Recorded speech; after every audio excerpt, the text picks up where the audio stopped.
Ayun, magandang araw sa ating lahat. Ang pag-usapan natin ngayon, reserba trungkal. Ang reserba trungkal, makikita niyo siya sa Civil Code. Particularly, siya yung nasa portion na ng wills and succession.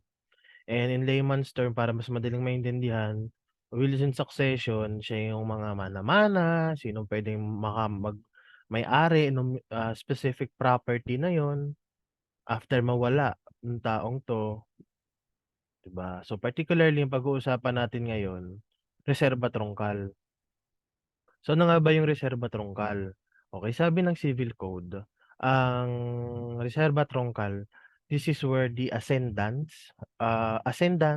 who inherit from his descendant any property, okay, which the descendant acquired by means of gratuitous title from another ascendant or brother or sister, and they are obliged to reserve such property as he may have acquired by operation of law for the benefit of the relative within the third degree and who belongs to the line of the said property.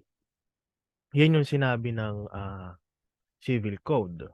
Okay, so pag hinimay-himay natin yan, umpisahan natin muna. Ascendant inherit from his descendant. Okay? So, particularly kung isipin natin, yung matanda nakakuha ng property mula doon sa mas bata. Siyempre ascendant yun yung mga lolo't lola, magulang, auntie, ganyan, 'di ba? Ako yung descendant. Usually ang ascendant, andiyan na sila, parents, grandparents, great-grandparents, 'yan, 'di ba? Ang descendant ko naman yung mga anak ko naman, okey? So, ascendant who inherit from descendant, okey? Any property na nakuha nung descendant by means of a gratuitous title, okey? 'Pag sinabing gratuitous title, ito yung nakuha na wala kang ginagawa. Puwedeng through deed of donation, it may be, inter vivos or habang buhay yung ascendant na yun, or puwedeng mortis causa after naman niya mamatay, okey? Acquired by gratuitous title from another ascendant, okey? Or it can be by brother or sister, okey? And, that ascendant, obliged to reserve that property that he acquired by operation of law, okay? So yung ascendant na yun na nakakuha ng property mula dun sa descendant, kailangan niyang pangalagaan ngayon yung property, okay?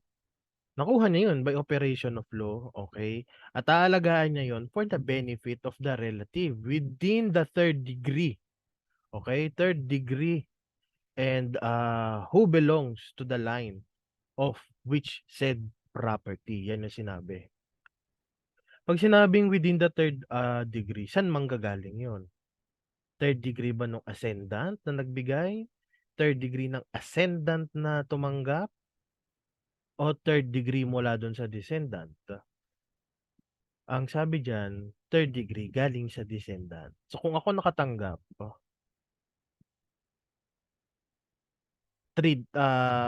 third civil degree ang gagamitin, so paangat. So sino ang third civil degree ko? Yaman nga lang ah wala na ako, sinong makakakuha. So, usually yung mga first nandiyan yung parents, great-grandparents, grandparents, yun yung mga nasa direct line. Yung mga collateral, nandiyan yung mga auntie, yan.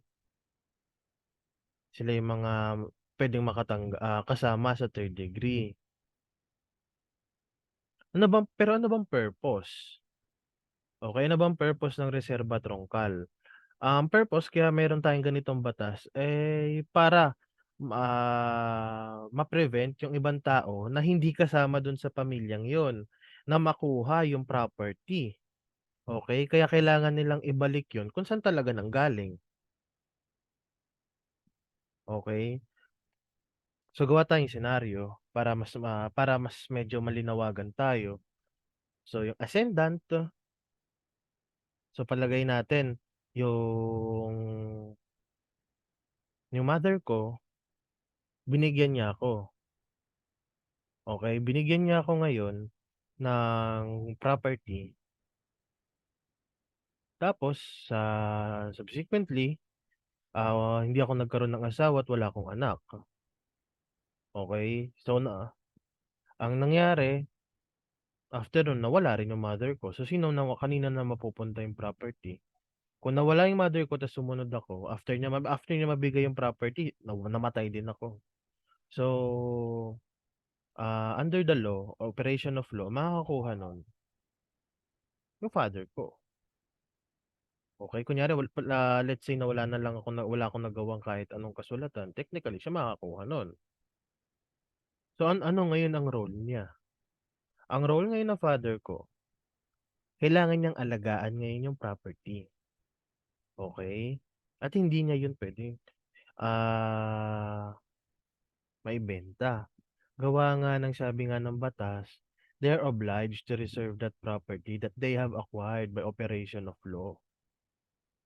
So, yung nakuha niya mula sa'kin by operation of law, hindi niya yun mabebenta. Kasi kailangan after niya mamatay, babalik yung property na yun doon sa original, line kung saan nanggaling yung mismong property. Which in this case, dun sa line ng mother ko, dun sa mother side. So, kung babalikan natin yung sinabi kanina, third degree mula sa'kin sa ano, sa descendant. So, ulitin ko, parents, grandparents, great-grandparents, 'yan yung mga aunties, uncles. So, kung sakaling mamatay yung father ko, sa kanila babalik yung property kasi sila yung original line kung saan nakuha yung mismong property. Ngayon kung hihimayin natin ng mas malalim, para magkaroon ng reserba trongkal, may mga terms na ginagamit. Ah, yung ascendant na nagbigay, tawag diyan, origin. Siyempre siya nagbigay, so siya ang origin, siya ang umpisa. Siya yung nagbigay gratuitously nung property sa descendant, which is ako in our example na tatawaging propositus. Propositus ang term sa descendant, okey? Doon naman sa makakakuha ng property after mamatay nung propositus, okey? Yung ascendant na sinasabi, ang tawag dun, ah, reservista. Okey. So, yung unang nagbigay from origin, through gratuitous title, napunta sa propositus, okey. Tapos nung namatay na si propositus, by operation of law, ang nakakakuha reservista, okey. So, iki-keep ngayon ng reservista yon. In our example, yung father ko iki-keep niya ngayon yung property. After niya ma-keep yung property, here comes the time na namayapa siya. So, again, hindi puwedeng ma-dispose ng kahit sino yun kasi babalik siya sa original line. Babalik siya doon sa pamilya ng mother ko. At ang tawag sa kanila dun sa, third civil degree ay, reservatarios. Reservatarios yung term. Doon sa ang line originally nanggaling yung, property. Mukhang madali lang 'no? Parang 'pag inisip mo lang, nagbigay gratuitously, yung origin nakuha ng, propositus, namatay yung propositus, and remember, para magkaroon ng reserba trongkal dapat walang legitimate issue, which means yung, propositus, wala siyang asawa, wala siyang anak, okey? So, kaya pababa gratuitously nakuha from origin to prepositus. Ngayon dahil wala ngang legitimate issue, aakyat siya. Ang mangyayari, from prepositus napupunta sa reservista. Okay, yung reservista na yon makukuha niyo yun by operation of law. Ito na yung tinatawag na intestate or yung succession, yung mamanahin. Gawa nga ng walang ibang magmamana kasi wala akong asawa, wala akong anak, wala na yung mother ko dun sa example natin. 'Di naman puwedeng tumalon agad yun sa ano, sa mga ninuno ko, 'di ba, o kapitbahay namin yung makakuha. So technically yung father ko makakakuha which is hindi kasama dun sa original bloodline. So kailangan niyang i-keep yun habang buhay siya. Ngayon 'pag namatay siya babalik na yung property doon sa original, doon sa family line ng mother ko. At again within the third civil degree. So nakalinya yan, parents, grandparents, great-grandparents, mga uncles, aunties, yan sila. At ang purpose kasi nitong reserba trungkal, para hindi makuha ng hindi kasama sa pamilya yung property na yun. At kailangan manatili yung property na yun dun sa pamilya nila. Okay, kaya kailangan ibalik yun. Okay, so paano? So lagay naman tayo ng mga senaryo kasi mukhang madali lang kung iisipin. Paano 'pag nagkagulo-gulo kayo, eh, alam naman natin sa Pilipinas, 'di ba, sobrang gulo nun. Lalo na 'pag usapan lupa 'yan, kung ano mang property 'yan, 'pag nalaman lang na mayroong naiiwan, kanya-kanyang, hanapan ng butas 'yan. So bago tayo pumunta sa mga example, there are ways para hindi magkaroon ng reserba trungkal. Okay, first, death of all, reservatarios. So kung patay lahat yung nasa third civil degree, wala na siyang magulang, walang lolo't lola, walang uncle, walang auntie, walang lolo, walang lola sa tuhod. Sigurado walang reserba trungkal. Bakit? Wala nang kukuha ng property. Okay. So kanino na yun? So, kung sa ating example, father makakakuha. Kasi nga wala na yung third degree, naubos silang lahat. Hindi natin alam kung ano nangyari. Second, para mawala yung reserba trungkal, loss of property.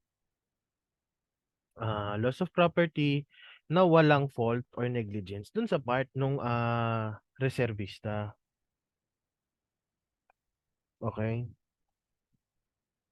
Kunyari nakalagay yung property diyan, nagkaroon ng malakas na bagyo, umusog na yung pag-anon, nawala ang property or yung specific property kunwari ang dinonate sasakyan inanod, so hindi na natagpuan. So walang pananagutan, so mawawala yung reserba trungkal. Okey, susunod in case of, prescription. Okay, hindi nakuha ng, mga reservatarios yung property. They are barred from prescription. Okay, so alam na natin yung meaning ng reserba trungkal, sino ang bumubuo sa reserba trungkal, yung purpose, at kung kailan walang reserba trungkal. Okay? So pag-usapan natin ngayon, example naman. Okay? So pagpalagay naman natin na yung mother, si A. Binigyan niya ngayon ng property, si A tsaka si B mag-asawa. Ngayon si A binigyan niya ng property yung anak niya, si C, okey. Ngayon namatay ngayon si A. After mamatay ni A, sumunod si B. So after makuha ni B, wala siyang legitimate issue na nangyari. So wala siyang pamilya, wala siyang anak pa, wala siyang asawa. So nakuha ngayon ng father niya si B. Ngayon sabi ng rule 'di ba, after mamatay ni B hindi yun makukuha ng ibang kamag-anak ni B, babalik yun sa pamilya ni A within third civil degree, which is yung, parents, grandparents, aunties, uncles, and, great-grandparents. So, ang naiwang buhay dun sa linya nung mother niya, kasi patay na yung mother niya, is yung grandma tsaka yung auntie. Ngayon ang question, sino makakakuha ng property? Okey. So, ang makakakuha doon ay yung grandma, kahit buhay pa si auntie. Si grandma makakakuha. Dahil nasabi kasi sabi ng batas natin diyan, in case na ganitong senaryo, yoong direct line over collateral. So, ano bang tinatawag natin direct line? Eto ka, saan ka nanggaling? Parents. So, tumaas. Pagtaas mo, susunod, grandparents mo, tapos great-grandparents. Ayan yung direct line. 'Di ba? Kaya nga family tree, yan yung ano, eh, sumanga ng gano'n. So, lumabas sila auntie. So, bago mapunta sa collateral, which is sila auntie, kay grandma dadaan, kung buhay pa si grandma nung panahon na yun, okey.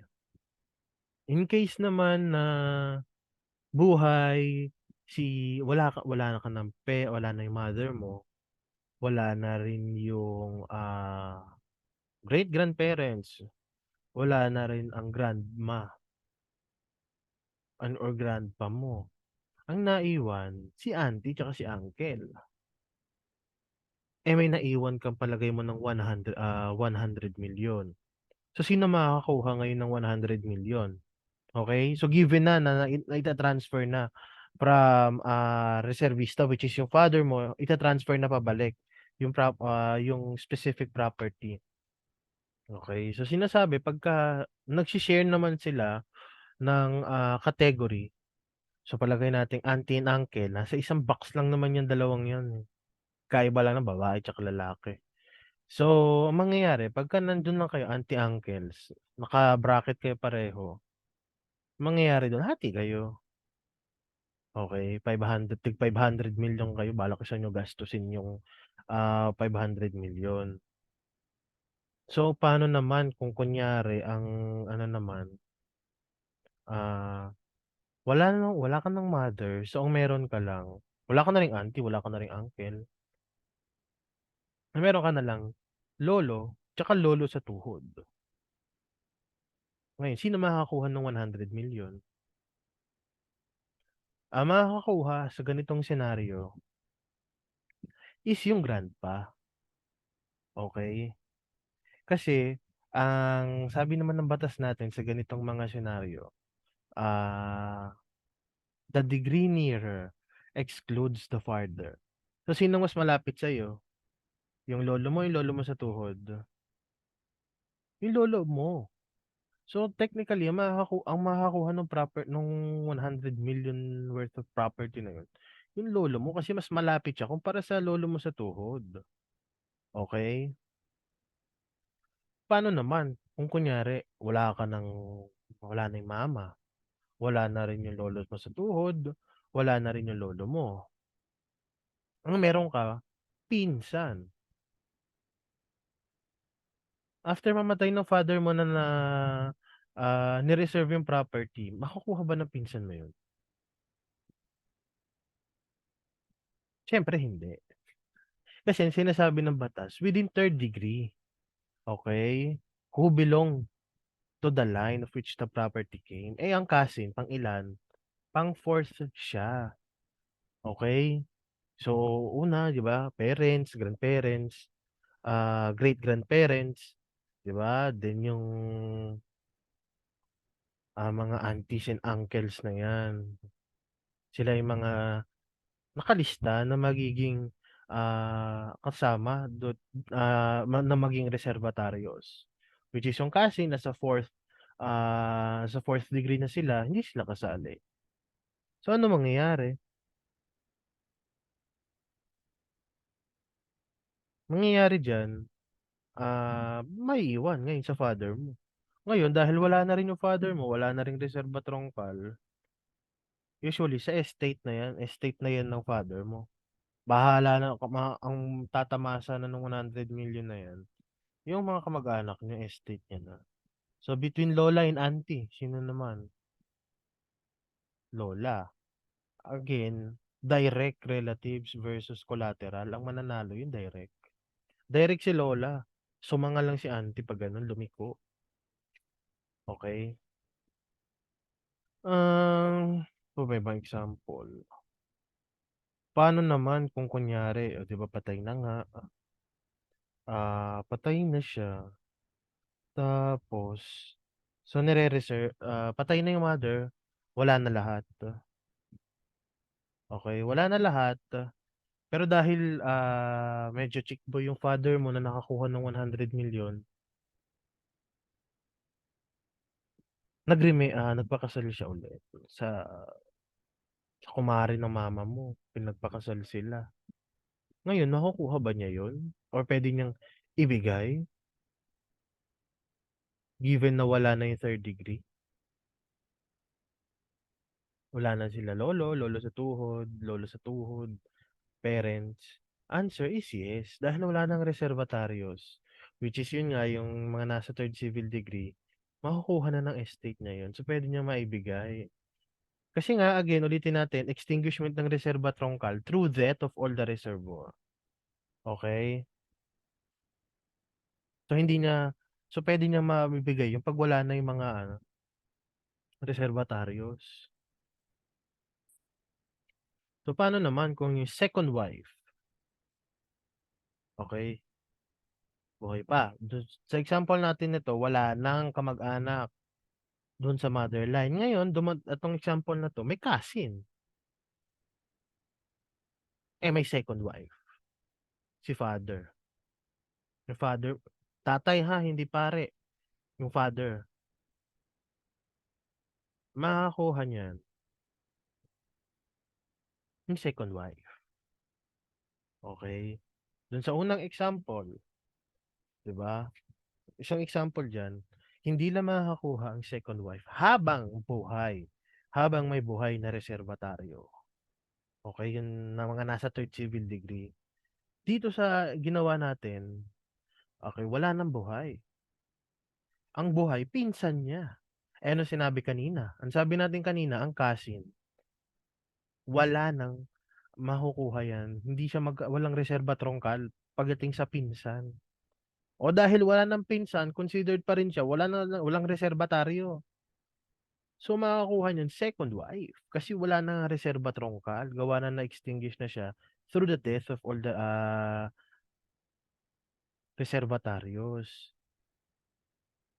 Paano naman kung yung, BFF, best friends, nakilala, "Ay, eto tatulungan ako nito. So, gusto ko sa kanya, bigay yung property." Puwede ba yun? Given na, wala ng reservataryos? Sabi ng batas puwede. Puwede niya ibigay, puwede niya ibenta, bahala siya sa buhay niya kung anong gusto niyang gawin, but with resolutory, condition. Okey, hindi suspensive condition ha, resolutory condition, okey?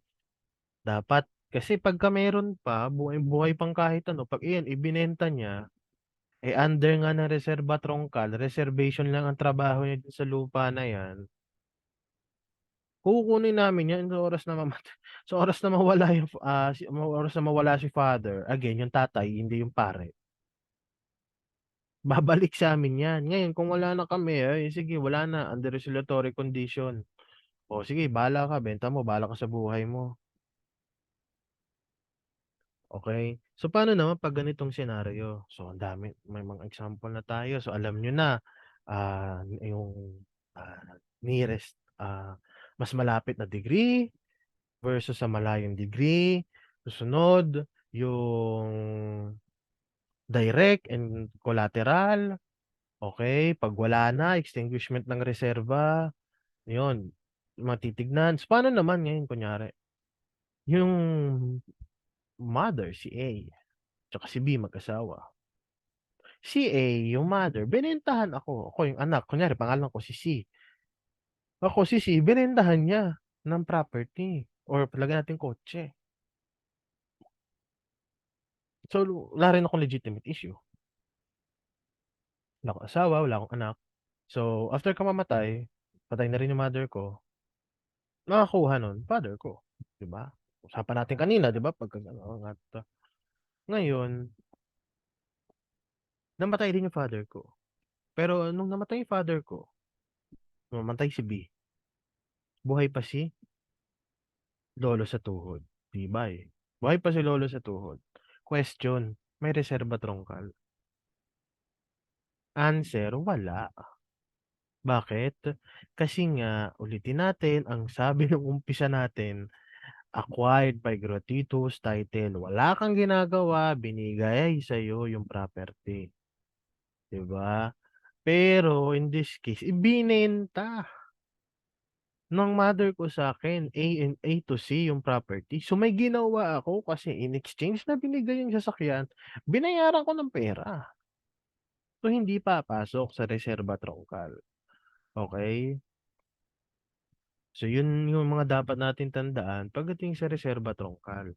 Okey, so pagpababa galing sa origin papunta sa, ah, propositus through gratuitous title, yung mga through succession, donation, okey. So iikot na ngayon ang istorya sa propositus. Sa propositus, dapat walang legitimate issue and kung walang legitimate issue, by operation of law, aangat siya ngayon sa isang ascendant, okey? So from pag-ascendant to propositus, gratuitous title. From propositus to another ascendant, operation of law. Ang trabaho ngayon nung sumunod na ascendant, yung reservista. Trabaho ng reservista to reserve the property, okey? To reserve the property to for, reservatarios, which is yung member of the family nung, line kung saan nanggaling yung property. Okey, so parang paikot. So, origin, bumaba, descendant, umangat sa reservista. From reservista, bumalik sa ascendant, parang paikot. So, gano'n yung, so dahil paikot, hindi natatapos, nasa iisang pamilya. Ulitin ko, kaya ang purpose ng reserba trongkal, this is to prevent, outsiders from the family from acquiring that, property. It can be by chance or by accident, because the property should remain with the family. In short, we should put, back the, property to the line which it originally came. Okey? So, yung mga senaryo natin, yun yung mga rule kung paano siya pagka auntie-uncle, ganyan-ganyan. Extinguishment through death, loss, prescription, okey? Puwede so, bonus question. Is there a right of reservation in reserva trongkal? Yes. Kasi, merong right of representation in reserva trongkal, pero yung representative kailangan within the third civil degree from the propositus. Okey? So, yun lamang na pag-usapan natin ngayon, reserva trongkal, purpose, kung ano man puwedeng mangyari, who has a better right to that property and how, and the technicalities, if there are some, roughness when it comes to the, relatives within the third civil degree. Okey? So, again, ako po si, Jam, maraming salamat sa oras na binigay niyo po sa akin to watch this video, and I hope that you learned something, especially in Reserva Troncal, and you may check other videos to know more about law. Again, this is not a, legal advice, or nor this is not a, precedent. It is just a, insight or a lecture about the specific topic that I learned in law school. Again, thank you so much and goodbye.